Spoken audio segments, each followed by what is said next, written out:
नमस्कार दोस्तों, national film में आपका स्वागत है। मैं हूं कुमार और देखिए, इंडिया में जब से 5G स्पेक्ट्रम का ऑक्शन हुआ है, सभी इंटरनेट यूजर्स के दिमाग में एक ही सवाल है कि फाइनली इंडिया में 5G कब रोल आउट होगा। और देखिए, इसी को लेकर रिलायंस जियो ने एक बहुत बड़ा अनाउंसमेंट किया है कि फाइनली दिवाली तक वो इंडिया की 4 मेट्रो सिटीज में, which are Delhi, Mumbai, Kolkata and Chennai, इनमें जियो की 5G सर्विस स्टार्ट कर देगी। हालांकि दिवाली तक ये जो 5G सर्विस होगी रिलायंस जियो की, ये इंडिया के 4 मेट्रो सिटीज में स्टार्ट होगी, लेकिन जियो का ऐसा प्लान है कि दिसंबर 2023 तक इसे पूरे इंडिया में एक्सपेंड कर दिया जाएगा। लेकिन देखिए, रिलायंस जियो ने इस 5G सर्विस को रोल आउट करने के लिए एक और बहुत बड़ा अनाउंसमेंट किया है, और वो अनाउंसमेंट ये है कि रिलायंस जियो की जो 5G सर्विस होगी वो होगी स्टैंड अलोन, जबकि जो दूसरे मोबाइल ऑपरेटर्स हैं इंडिया में, जैसे कि एयरटेल या वोडाफोन आइडिया, की सर्विस होगी नॉन स्टैंड अलोन। तो देखिए, इस वीडियो में बात करेंगे कि रिलायंस जियो की जो सर्विस होगी 5G की, इसके स्टैंड अलोन होने का मतलब क्या है और क्यों इसके लिए रिलायंस जियो अपने 5G इंफ्रास्ट्रक्चर में 2 लाख करोड़ रुपए का इन्वेस्टमेंट कर रहा है। अब देखिए, जैसे ही 5G सर्विस स्टार्ट होने की बात होती है, यूजर्स के दिमाग में सबसे पहले ये क्वेश्चन आता है कि 5G सर्विस के लिए ये कंपनियां कितना चार्ज करेंगी। तो देखिए, इसको लेकर रिलायंस जियो ने कुछ भी अनाउंस नहीं किया है, और ऐसी उम्मीद है कि जो 5G के चार्जेस होंगे वो 4G से कुछ ज्यादा नहीं होंगे। लेकिन यहाँ पर एक बात इंपॉर्टेंट है, जब आप 5G सर्विस यूज करेंगे तो आपकी जो भी डिवाइस होगी वो ज्यादा डेटा कंज्यूम करेगी, और इसीलिए आपको ज्यादा बड़े पैक की जरूरत पड़ेगी। इसका मतलब आपका खर्च थोड़ा बढ़ जाएगा।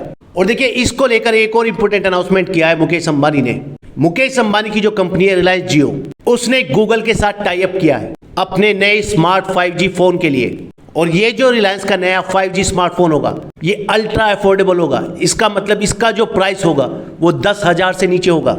अब मुकेश अंबानी का कहना है कि जो रिलायंस जियो का 5G होगा वो ही रियल सेंस में 5G सर्विस होगी इंडिया में, क्योंकि उनका कहना है कि जितने भी दूसरे ऑपरेटर्स होंगे इंडिया में, वो 5G का एक वर्जन लॉन्च करेंगे, ना कि कंप्लीटली 5G सर्विस। और उसके लिए वो यूज करेंगे non stand alone mode of 5G network. और ऐसा इसलिए करेंगी वो कंपनियां क्योंकि वो जल्दबाजी में अपनी 5G सर्विस लॉन्च करना चाहती हैं, लेकिन रिलायंस ऐसा नहीं कर रहा है। इसके कंपैरिजन में रिलायंस जियो 5G का लेटेस्ट वर्जन लॉन्च करेगा, जिसे कहा जा रहा है स्टैंड अलोन 5G।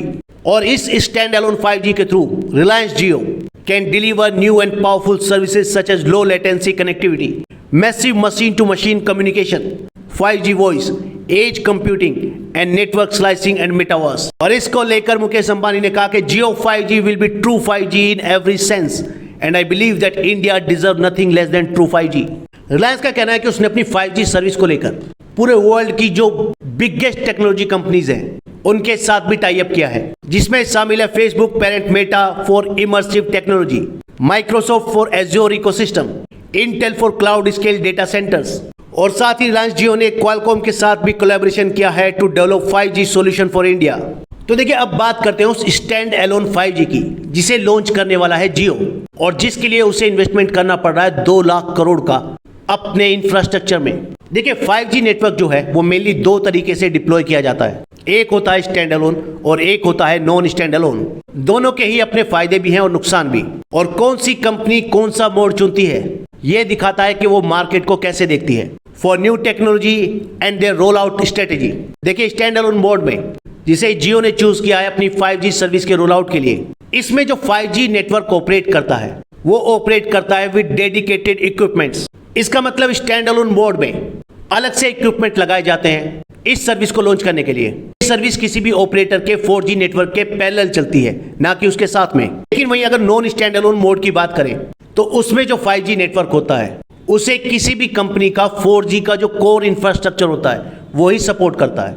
इसका मतलब इस मोड में 5G नेटवर्क यूज करता है पुराने इंफ्रास्ट्रक्चर को ही, जो इंस्टॉल किया गया था 4G नेटवर्क के लिए। अब देखिए, नॉन स्टैंड अलोन नेटवर्क में पुराना और एग्जिस्टिंग इंफ्रास्ट्रक्चर यूज किया जाता है, इसलिए इसकी इनिशियल कॉस्ट कम आती है, प्लस इसको रोल आउट करने में टाइम भी कम लगता है as compare to stand alone network. लेकिन फिर भी जियो ने डिसाइड किया है कि वो जो अपनी 5G सर्विस प्रोवाइड करेगा इंडिया में, वो करेगा स्टैंड अलोन मोड में, और उसके लिए वो 2 लाख करोड़ रुपए का इन्वेस्टमेंट करने वाला है अपने 5G नेटवर्क के इंफ्रास्ट्रक्चर में।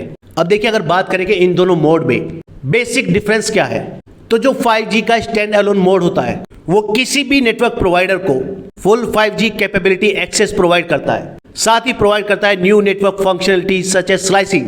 स्लाइसिंग में किसी भी ऑपरेटर को ग्रेटर फ्लेक्सिबिलिटी मिलती है to efficiently use their spectrum holdings। जबकि 5G का जो नॉन स्टैंड एलोन नेटवर्क है उसे माना जाता है एक स्टेपिंग स्टोन। ग्लोबल एक्सपीरियंस से ये पता लगता है कि जिन जिन ऑपरेटर्स ने non stand alone 5G network start किया था उन्हें भी अल्टीमेटली स्टैंड एलोन नेटवर्क की तरफ ही मूव करना पड़ा। नॉन स्टैंड एलोन मोड में फायदा ये होता है कि कोई भी ऑपरेटर अपना एग्जिस्टिंग नेटवर्क को ही मैक्सिमम यूज कर सकता है और उसके लिए उसे फिर इन्वेस्टमेंट कम करना पड़ता है। लेकिन देखिए यहाँ पर एक और बहुत इंपॉर्टेंट चीज है जो इशारा करती है कि इंडिया में क्यों नॉन स्टैंड एलोन सर्विस ज्यादा बेनिफिशियल होगी यूजर्स के लिए फिलहाल। उसका कारण यह है कि इंडिया में आज जितने भी स्मार्टफोन यूज होते हैं उनमें से ज्यादातर स्मार्टफोन इस तरीके से बने हुए हैं कि वो non stand alone 5G network के साथ इजीली कनेक्ट हो सकते हैं, क्योंकि इस नेटवर्क मोड में जो 5G एयरवेव्स होंगी वो ट्रांसमिट की जाएंगी 4G नेटवर्क के थ्रू।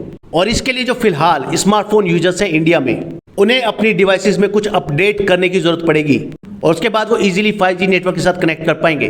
थोड़ा सा बात करते हैं कि जो 5G सर्विस रोल आउट होने वाली है इंडिया में, ये इंडिया के यूजर्स को कैसे बेनिफिट करेगी। तो देखिए सबसे पहला एडवांटेज तो यही है कि इसके बाद इंटरनेट यूज करने की जो स्पीड है वो काफी ज्यादा बढ़ जाएगी। 5G सर्विस के अंदर जो पीक स्पीड है वो 10 GB पर सेकेंड तक जा सकती है। 4G में पीक स्पीड होती है 100 Mbps की।